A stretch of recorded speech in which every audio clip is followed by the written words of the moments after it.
Assalamualaikum warahmatullahi wabarakatuh. Halo para pendengar setia Cherry Miss. Selamat datang kembali di channel kami. Pada malam ini, kami akan membawa kalian ke dalam sebuah kisah yang penuh dengan kengerian dan misteri.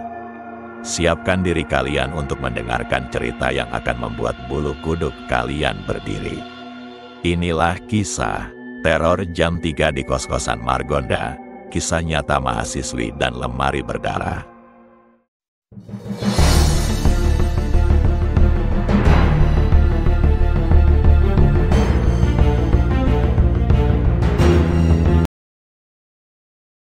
Namanya Mita, mahasiswi tingkat akhir asal luar kota yang sedang menyusun skripsi sambil bekerja paruh waktu. Hidup hemat sudah menjadi kebiasaan, apalagi sejak orang tuanya kesulitan mengirimkan uang secara rutin. Ketika seorang teman kampus merekomendasikan sebuah kos-kosan murah di kawasan Margonda, Depok, Mita tak berpikir panjang. Ia hanya butuh tempat tinggal yang cukup tenang dan terjangkau. Kos-kosan itu berada di ujung gang sempit yang sepi dan teduh, dikelilingi pepohonan tua dan beberapa rumah kosong yang tampak terbengkalai. Bangunannya sendiri berlantai 2, terbuat dari tembok abu-abu kusam dengan pagar besi yang sudah mulai berkarat dan berderit setiap kali disentuh angin. Di atas pagar, sulur-sulur tanaman liar menjalar tanpa arah, menambah kesan usang dan tak terurus. Saat pertama kali melihatnya, Mita sempat ragu.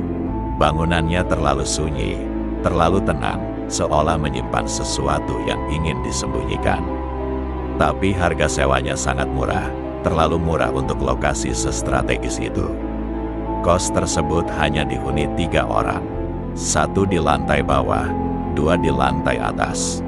Mita ke bagian kamar paling pojok di lantai 2, dekat dengan tangga belakang yang jarang digunakan.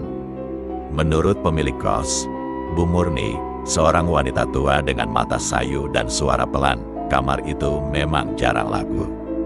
Kalau kamu kuat, silakan ambil. Tapi jangan tanya-tanya kalau tengah malam dengar suara-suara yang tidak biasa, ujar Bu Murni dengan nada datar, tanpa menjelaskan lebih lanjut. Mita sempat tertawa kecil, mengira wanita tua itu sedang menggoda atau membesar-besarkan cerita untuk menakut-nakuti. Tapi ada sesuatu di sorot mata Bu Murni yang membuat tawa itu cepat menghilang, seperti luka lama yang belum sembuh, atau rahasia yang terlalu lama dikubur. Ia tidak tahu, kamar pojok itu pernah kosong selama hampir 2 tahun. Dan bukan karena tak ada yang ingin menyewa, tapi karena tidak ada yang betah tinggal lebih dari 3 malam. Malam pertama Mita di kamar kos barunya berlangsung seperti malam biasa. Ia tiba di kosan sekitar pukul 9 malam, lelah setelah seharian bekerja paruh waktu. Suasana di gang sempit itu sudah senyap, hanya terdengar sesekali lolongan anjing dari kejauhan dan suara serangga malam yang riuh di antara pepohonan. Setelah mandi dan merapikan beberapa barang yang masih berserakan, Mita berbaring sambil membaca pesan-pesan di ponselnya. Tak ada tanda-tanda aneh, tak ada suara mencurigakan, bahkan tidak terdengar bunyi langkah kaki dari penghuni lain. Ia sempat tersenyum sendiri, mungkin Bu Murni hanya menakut-nakuti agar aku nggak rewel, pikirnya. Namun, ketenangan itu tidak bertahan lama. Jam dinding berdetak lambat, pukul 2.57. Mita terbangun oleh suara ketukan pelan, teratur, berasal dari dalam lemari pakaian di sudut kamar. Awalnya, ia mengira itu hanya bagian dari mimpi. Ia menarik selimut lebih rapat, mencoba memejamkan mata kembali. Tapi tepat pukul 3.00, suara itu terdengar lagi, lebih keras, lebih tegas. Kali ini terdengar seperti seseorang mengetuk dari dalam lemari, memohon untuk dikeluarkan. Perlahan, Mita bangkit dari kasur. Jantungnya berdebar keras, napasnya pendek-pendek. Ia melangkah dengan hati-hati menuju lemari. Suasana kamar terasa lebih dingin dari biasanya, seolah udara beku merayap dari sela-sela lantai. Dengan tangan gemetar, Ia menarik gagang lemari. Engselnya berderit pelan. Kosong. Hanya pakaian-pakaian yang baru kemarin ia gantung. Bergoyang pelan seperti habis digerakkan. Tapi dari dalam lemari itu keluar aroma busuk menyengat. Campuran kain basah yang terlalu lama ditinggal. Dan sesuatu yang membusuk. Bau itu menyebar cepat. Menusuk hidung dan membuat perutnya mual. Mita buru-buru menutup pintu lemari.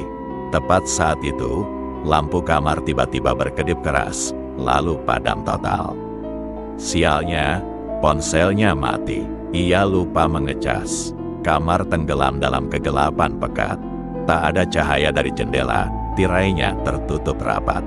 Dan di tengah sunyi yang tebal itu, terdengar suara napas berat. Pelan, dalam, dan terengah-engah. Seperti seseorang yang berdiri di sudut ruangan, mengawasinya. Mita memutar tubuhnya cepat, menghadap ke arah suara. Tidak ada siapa-siapa, tapi suara itu makin jelas, makin dekat, seolah merayap menuju kasurnya. Dengan tangan meraba-raba, Mita mencari saklar lampu di dinding.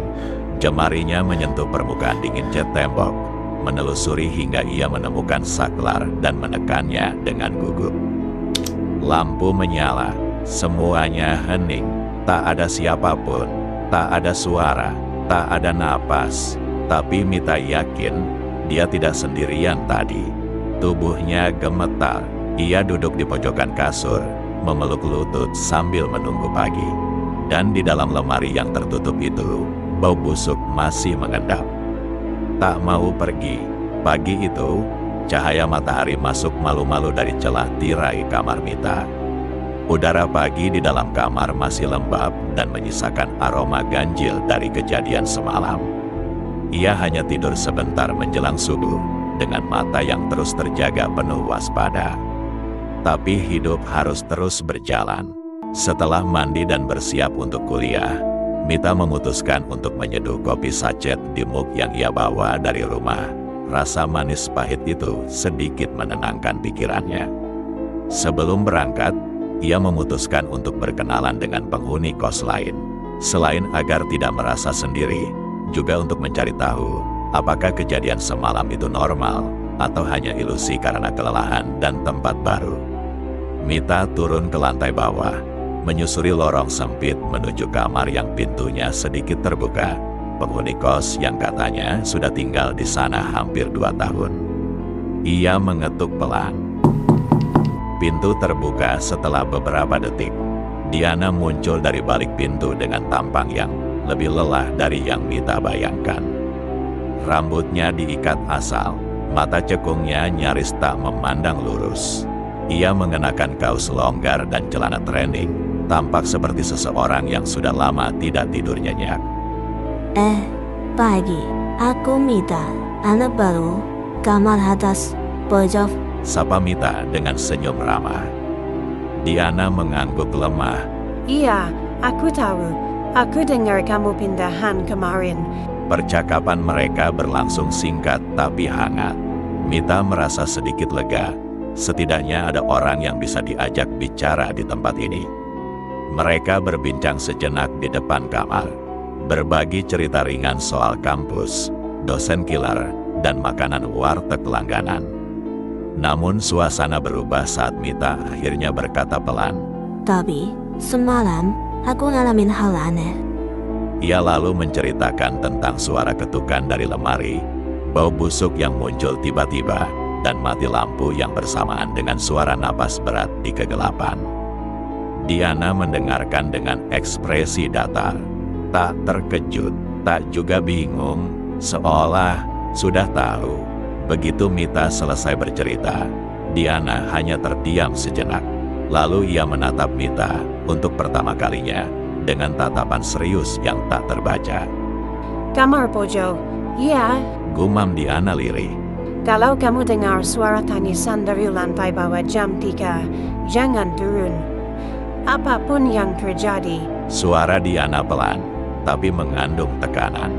Bukan sekadar saran biasa, tapi peringatan seperti seseorang yang sedang menyampaikan pesan dari seseorang atau sesuatu. Mita hanya mengangguk perlahan. berusaha tetap rasional meski hatinya mulai diliputi rasa tidak enak. Setelah pamit, ia berjalan keluar kosan dengan kepala penuh pikiran. Jalanan Margonda yang riuh terasa kontras dengan suasana kos yang begitu sunyi dan dingin.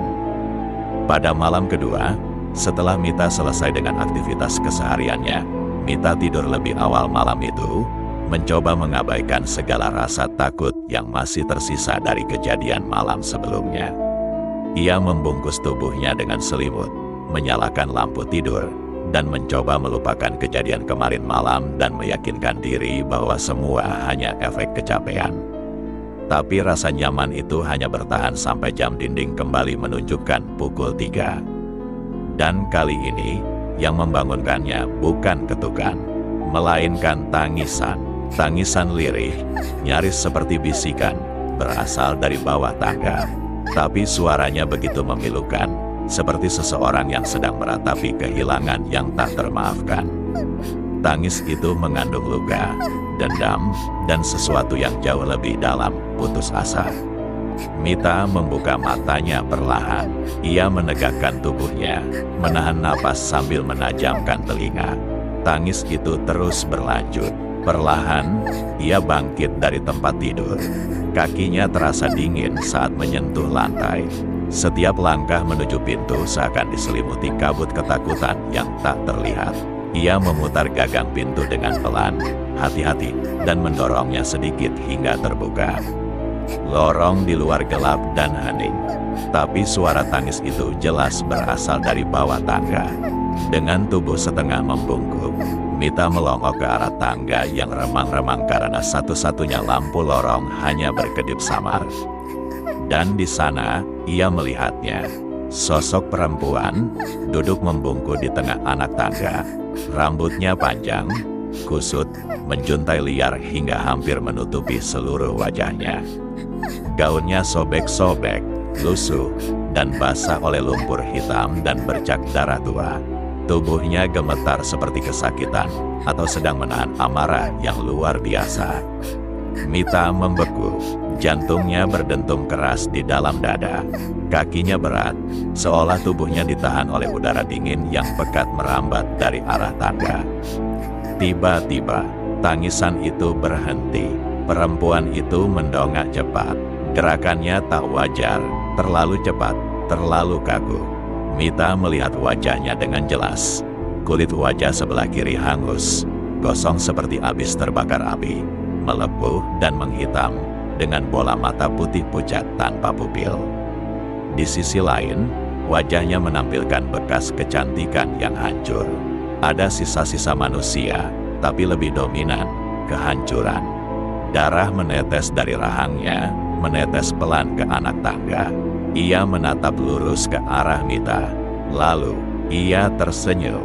Senyum itu menekuk wajah melepuhnya menjadi sesuatu yang jauh dari manusiawi. Dan dengan suara tinggi seperti piring kaca yang digores benda tajam, ia tertawa panjang dan melengking, memenuhi seluruh lorong. Sambil tertawa, ia mengangkat tangannya perlahan dan menunjuk ke arah Mita. Jemarinya panjang, kurus, dan kukunya hitam seperti arang terbakar. Lalu ia melayang. Dengan gerakan mendadak, tubuhnya terangkat cepat ke atas, kepalanya menunduk, rambut menjuntai. Dan wajah terbakar itu mengarah tepat ke wajah Mita, hanya beberapa meter di udara. Mita tersentak mundur, bulunya berdiri dari ujung kaki hingga kepala. Tubuhnya membeku sesaat, lalu insting mengambil alih. Ia berbalik dan berlari sekuat tenaga ke kamarnya sambil terisak tertahan. Tangan gemetar saat memutar kunci pintu. Ia membanting pintu keras dan menguncinya dengan 2 putaran cepat. Di balik pintu, ia masih bisa mendengar suara tertawa yang perlahan berubah menjadi isakan. Lalu jadi desis marah. Dan kemudian, hening. Mita bersandar di pintu. Tubuhnya gemetar, matanya membelalak dalam gelap. Tak berani mendekati ranjang, tak berani memejamkan mata.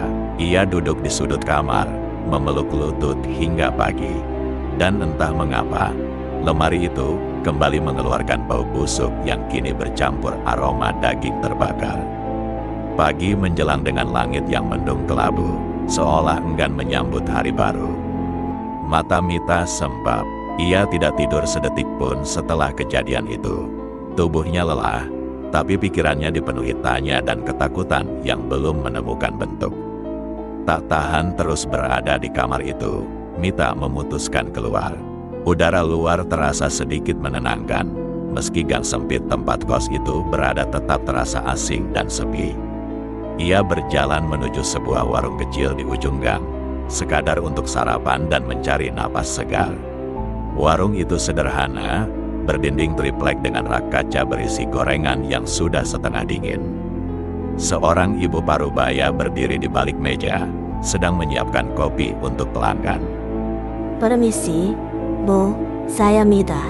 Anak kos baru di atas. Ucapnya pelan sambil menunjuk ke arah kos tua itu. Begitu mendengar itu, wajah sang ibu langsung berubah. Tangannya yang semula sibuk meracik kopi tiba-tiba terhenti.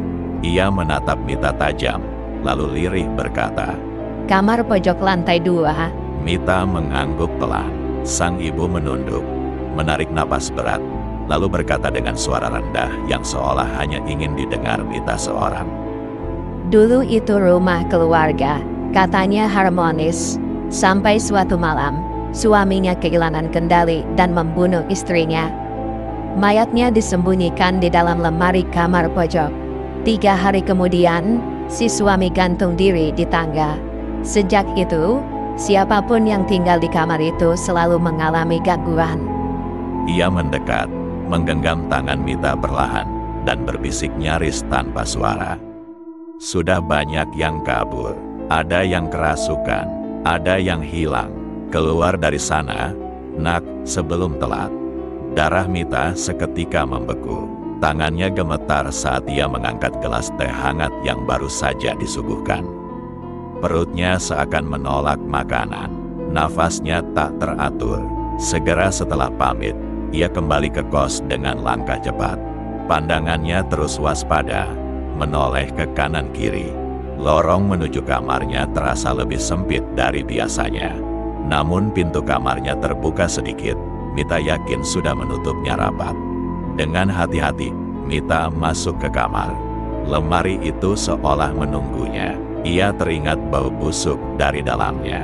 Kali ini, dengan tekad yang lebih kuat daripada rasa takut, Mita membuka lemari dan memeriksa bagian belakangnya.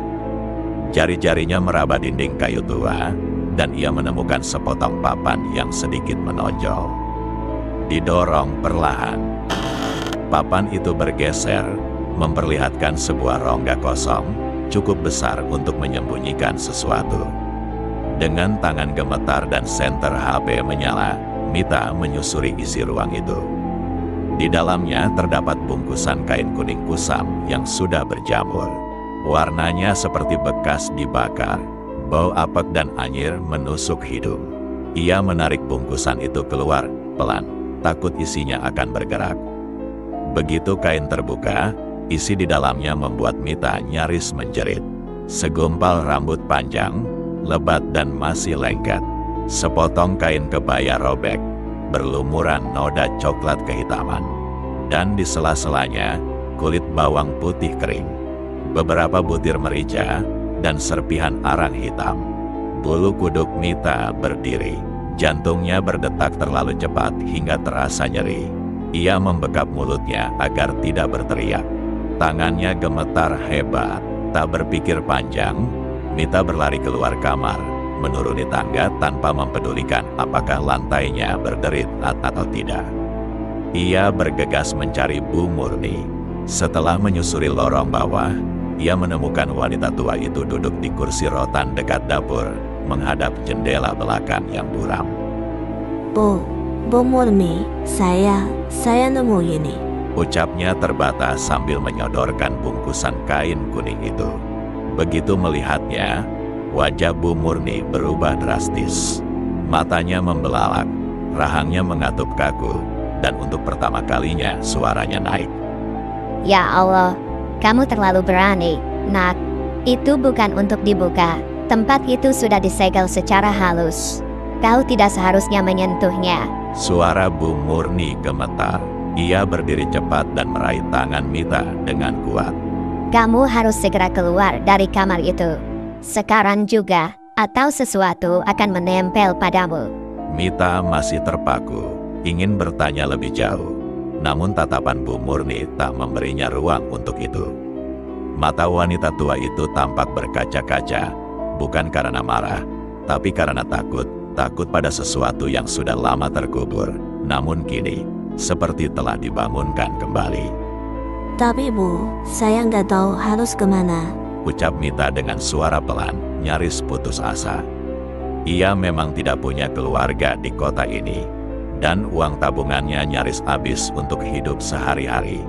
Bu Murni terdiam sejenak, menatap Mita dengan rasa iba yang jelas terlihat di wajahnya. Ia menghela napas berat, lalu berkata dengan nada lebih lembut namun tegas. Kalau begitu, setidaknya jangan tidur di kamarmu malam ini. Besok pagi-pagi kamu harus pergi dari sini.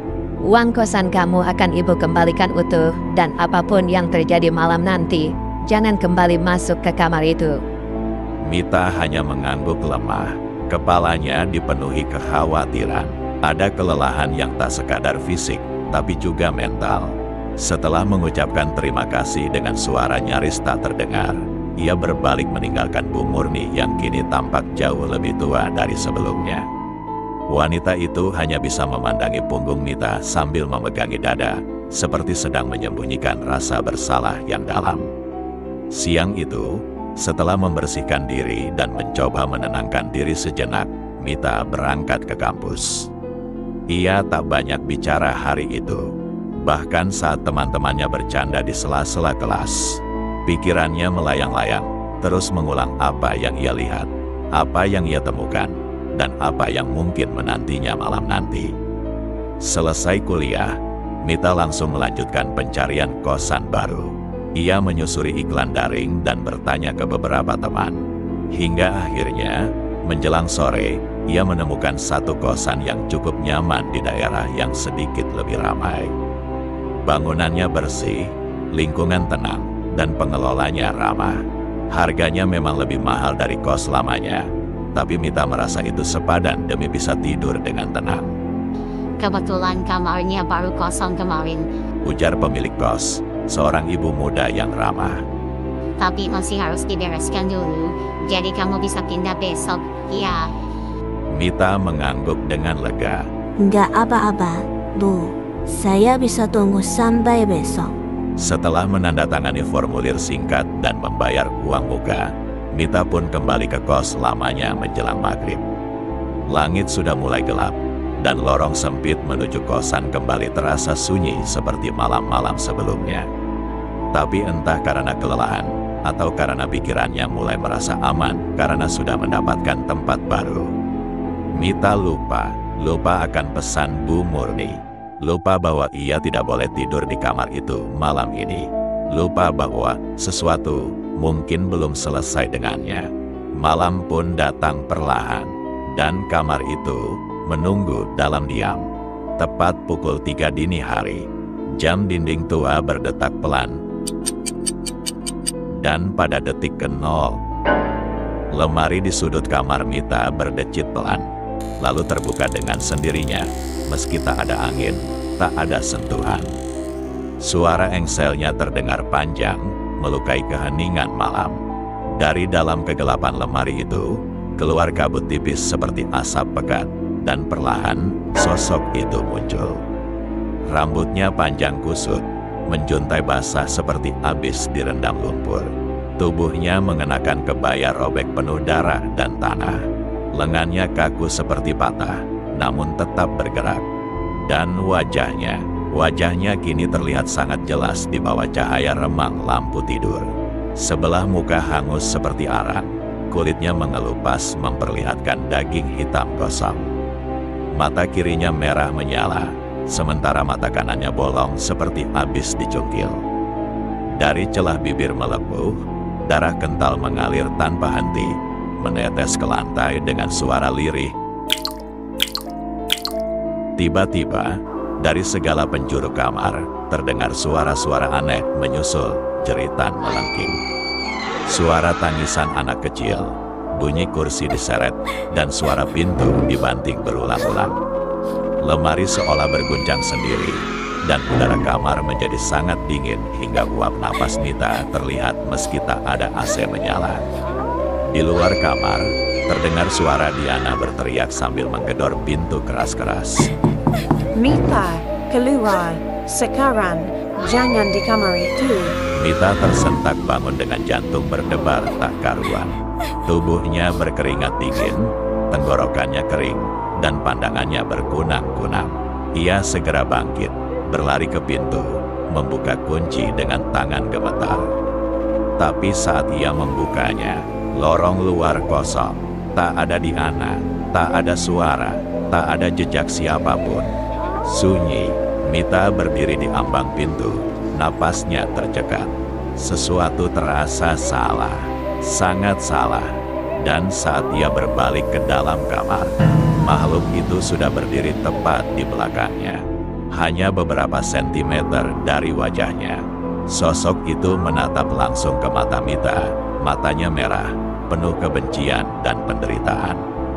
Rahangnya tampak tidak sejajar, bergeser ke kanan dan bergetar, seolah hendak copot dari tempatnya.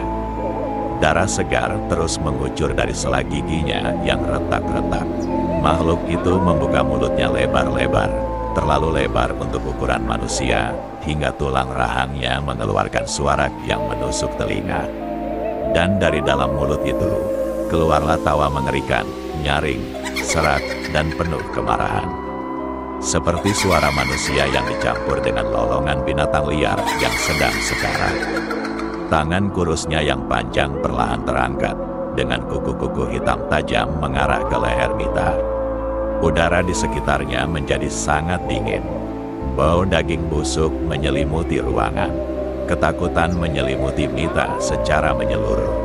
Ini bukan lagi mimpi buruk, ini neraka.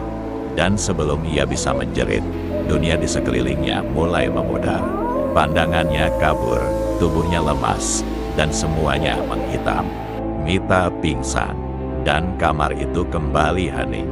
Hanya lemari yang masih terbuka perlahan, seperti mulut iblis yang baru saja menelan korbannya. Mita terbangun dengan tubuh pegal dan kepala berdenyut hebat. Cahaya matahari pagi menembus celah tirai kamarnya dan langsung menusuk matanya. Ia menyipitkan pandangan, mengangkat tangan untuk menutupi sinar yang menyilaukan. Perlahan, ia duduk di tepi kasur, memegang pelipis yang berdenyut keras. Napasnya berat. Sekilas, ia merasa seperti baru saja bangun dari mimpi buruk. Namun begitu kesadarannya mulai pulih, ingatan akan kejadian dini hari tadi langsung menghantam keras lemari yang terbuka sendiri. Sosok perempuan dengan wajah terbakar, suara tawa yang memecah keheningan, dan lorong yang kosong. Bulu kuduknya langsung meremang. Tanpa pikir panjang, Mita bangkit dan mulai membereskan barang-barangnya dengan tergesa-gesa. Tak sempat mandi, tak sempat sarapan. Ia hanya ingin keluar dari kamar itu secepat mungkin. Setiap kali menoleh ke lemari yang kini tertutup rapat, napasnya tertahan, seolah lemari itu masih menyimpan sesuatu yang bisa muncul kapan saja. Setelah semua barang terkumpul di tas dan koper kecilnya, ia menatap kamar itu untuk terakhir kalinya.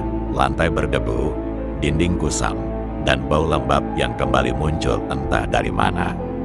Ia menutup pintu, menguncinya dengan tangan gemetar, lalu berdiri beberapa detik di depan pintu, hanya untuk memastikan bahwa dirinya tidak akan pernah membukanya lagi.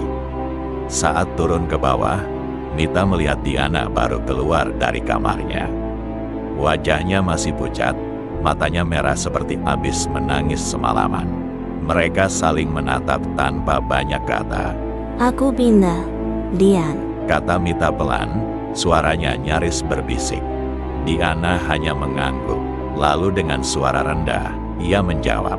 Semoga dia nggak ikut kamu. Mita menahan napas, tak ingin bertanya lebih jauh. Ia hanya mengucapkan terima kasih, lalu berlalu sambil menyeret koper kecilnya menuju rumah Bu Murni. Sesampainya di sana, Bu Murni sudah menunggu di depan pintu, seolah tahu Mita akan datang. Ini kuncinya, Bu. Saya pamit. Bu Murni mengambil kunci itu dengan tangan gemetar, lalu membuka laci kecil di dalam meja ruang tamunya. Dari sana, ia mengeluarkan amplop berisi uang. Seluruh sisa biaya sewa Mita dikembalikan. Uangnya kembali semua. Ini bukan soal uang. Ini soal nyawamu. Kata Bu Murni tanpa menatap mata Mita. Suaranya datar, namun penuh beban. Mita mengucapkan terima kasih pelan, lalu pergi tanpa menoleh ke belakang. Ia menuju kosan barunya yang lebih terang, lebih bersih, dan lebih manusiawi. Di sana, ia akhirnya bisa menghela napas lega. Kamar barunya luas, catnya cerah, dan tidak ada lemari tua. Namun malam pertamanya di tempat baru, saat sedang membereskan pakaian di lemari yang jauh lebih modern, ia menemukan sesuatu terselip di antara lipatan bajunya yang tak pernah ia masukkan sendiri. Segumpal rambut panjang berwarna hitam, basah, dan berbau anyir. Dan di balik bantal, sehelai kain kebaya sobek berlumuran noda darah kering. Terima kasih telah mendengarkan cerita Teror Jam 3 di Kos-Kosan Margonda, kisah nyata mahasiswi dan lemari berdarah bersama Cerimis.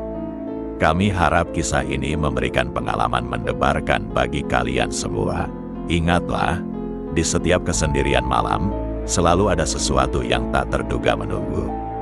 Waspadalah, karena terkadang yang menakutkan bukan hanya cerita, tapi kenyataan. Dan jangan lupa like, komentar, dan subscribe agar kamu tak ketinggalan kisah-kisah horor nyata lainnya dari Cerimis. Wassalamualaikum warahmatullahi wabarakatuh.